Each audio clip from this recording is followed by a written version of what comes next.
Bharatiya Janata party कमल सखी नाम का एक प्रोग्राम होता है।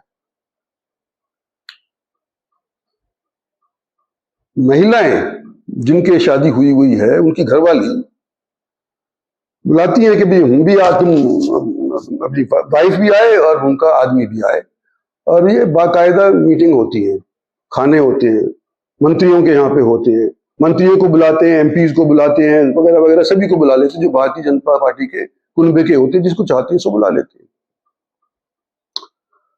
दिल्ली का ये असर हरियाणा के अंदर नहीं पहुंच रहा, ये मैं समझ नहीं रहा।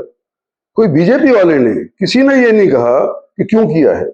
मेरे पास 2-3 मंत्रियों की, 2-3 एमएलए के फोन आए कि जी हमारा नाम उछल रहा है कि हमसे पूछा गया कि भाई क्यों तुम खाने पे चले गए। क्योंकि हमारे से तो किसी ने पूछा ही नहीं है। अखबारबाजी कैसे हो रही है, वीडियोग्राफी कैसे हो रही है, ये यूट्यूब में वाले कैसे कह रहे हैं। और ये कमल सखी जैसे प्रोग्राम अगर भारतीय जनता पार्टी के आदेश अनुसार होते हैं तो मेरी बेटी का घर पहली बार जब अगर हरियाणा के कैपिटल के अंदर बनता है, और होम, वो कहते हैं हाउस वार्मिंग, कभी सुना, अंग्रेजी बोलते हैं हाउस वार्मिंग, तो नया नया कोई जाता है तो लोग बुलाता नहीं है लोगों को, वो बुलाता है तो पहले अपनों को ही बुलाएगा ना। तो हमारे यहाँ के लोग, ये दक्षिणी हरियाणा के जो भी लोग हैं, ये सारे हमारे साथ जुड़े हुए हैं। इनके एमएलए हमारे साथ जुड़े हुए, इनके जनसभा वाले हमारे साथ, जनता वाले समाज जुड़े, तो उनको एमएलए को बुलाया कि मेरी बेटी का भी यहाँ पे घर हो गया है, अगर तुमने एमएलए हॉस्टल में नहीं खाना हो, कोई दिक्कत हो, तुम यहाँ पर आकर के खा लिया करो, पानी पी लिया करो, हुक्का पी लिया करो, ये घर है तुम्हारा। इस तौर के ऊपर बुलाए वो। और उसके बाद इस तरह की बयानबाजी जो यूट्यूब में हुई है, अनर्गल बातें, बकवासबाजी है, कुछ नहीं हुआ। और भारतीय जनता पार्टी की तरफ से ये आदेश है कि भाई तुम आपस के अंदर कुनबे को बढ़ाओ, भाईचारा रखो। और हम तो ये चाहते हैं, मैं तो पहले से करता आया हूँ, ये दिल्ली में भी करता आया हूँ, और अब मेरी बेटी को घर मिल गया तो वहां पे भी करने लग रहा हूँ। मैं तो यहाँ भी करता हूँ, अगर यहाँ पे करता हूँ तो यहाँ बुला लेता हूँ लोगों को, दिल्ली होता हूँ तो दिल्ली बुला लेता हूँ।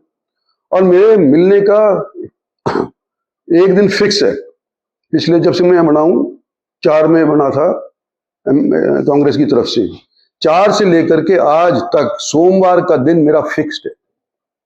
कोई मेरे को मिलने आना चाहता हो तो सोमवार के दिन यहाँ होता हूँ तो यहाँ मिलेगा, अगर दिल्ली होऊंगा तो दिल्ली मिलेगा। अगर मैं यहाँ पे नहीं हूं तो फिर मिलने का वो पूछ लेते हैं कि है नहीं यहाँ, लोग यकीन कर लेते हैं नहीं है तो नहीं आते।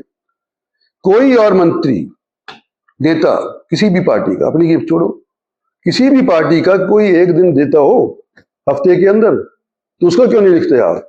हमेशा ये आता है कि इंद्रजीत किसी से मिलता नहीं, इंद्रजीत किसी से मिलता नहीं। बाकी सारे के सारे लोग सिर्फ अपॉइंटमेंट के माध्यम से मिलते हैं। मेरे यहाँ तो खुला दरबार है, मेरे बाप का खुला दरबार था। आओ, उन्हीं कहानी अगर हमारे से फिट सोते तो हम करेंगे, नहीं आती तो बना कर देंगे। मेरा 20 साल से चलता आ रहा है। और फिर भी आप लोग यूँ कहते हैं, लोगों से कहलवा देते हैं कि इंद्रजीत किसी को मिलता नहीं है। भाई 10 बार में एमएलए कैसे 10 बार में जीत कैसे गया? पब्लिक ने जिताया ना। पार्टी की टिकट पहली चीज, पब्लिक दूसरी चीज। तो जो लोग मेरे से हारे हैं या मेरी पार्टी के वालों से हारे हैं, आज उनके मन के अंदर इतना जहर घुला हुआ है कि आने वाले समय के अंदर मैं समझता हूं मेरे को एहतियात बरतना पड़ेगा, कोई गोली भी मार सकता है। इस तरह के लोग यहाँ पे आज के दिन हो रहे हैं।